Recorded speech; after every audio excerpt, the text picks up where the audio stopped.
일본의 경제 보복과 미중 무역 갈등 등 대외 경제 악재가 잇따르자 여권 일각에서 핵심 경제 정책을 놓고 속도 조절론이 부상하고 있습니다.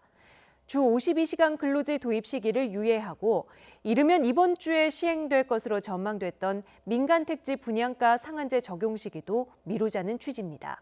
최민기 기자가 보도합니다. 미중 무역 분쟁에 이어 한일 갈등까지 겹치며 최근 국내 금융시장이 출렁이는 등 우리 경제에 빨간불이 켜지자 여당인 더불어민주당 내에서 정부의 핵심 경제정책에 대한 신중론이 조금씩 나오고 있습니다. 민주당 원내수석 부대표인 이원우 의원은 내년 1월 적용 예정이던 근로자 50인 이상, 300인 미만 사업장의 주 52시간 도입 시기를 최소 1년 이상 미루는 내용의 법안을 내기로 했습니다. 근로자 수에 따라 각각 시행 시기를 늦추겠다는 겁니다.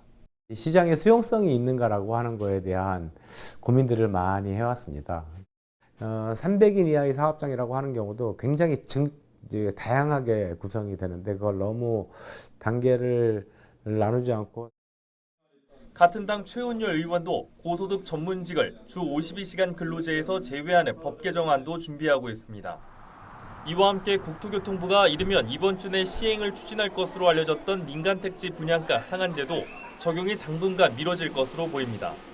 부동산 시장에 민감한 영향을 미치는 만큼 여당 내 반대 의견이 나오는 데다 세부 사항을 정하기 위해 당정 협의를 거쳐야 하지만 이 정부가 일본 수출 규제 대응에 총력을 기울이는 만큼 일정 조율에 시간이 걸리는 것으로 전해집니다. 부활 사안이 좀 있어서 당정 협의도 해야 되고 하기 때문에 조금 저희가 조정을 해서 얘기를 할 거예요. 주 52시간 유예 검토 등 이 같은 여권 내 움직임에 대해 자유한국당은 늦었지만 다행이라고 평가했습니다. 그러면서 정부가 소득주도 성장, 반기업 포퓰리즘을 폐기하고 이제라도 경제정책 대전환에 나서야 한다고 촉구했습니다.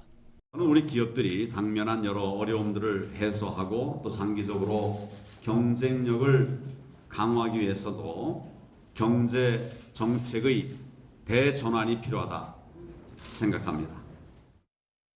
대외 악재가 겹치면서 경기 침체가 가속화할 경우 정부의 전반적인 정책 기조에 변화가 있을지도 관심이 쏠리고 있습니다. YTN 최민기입니다.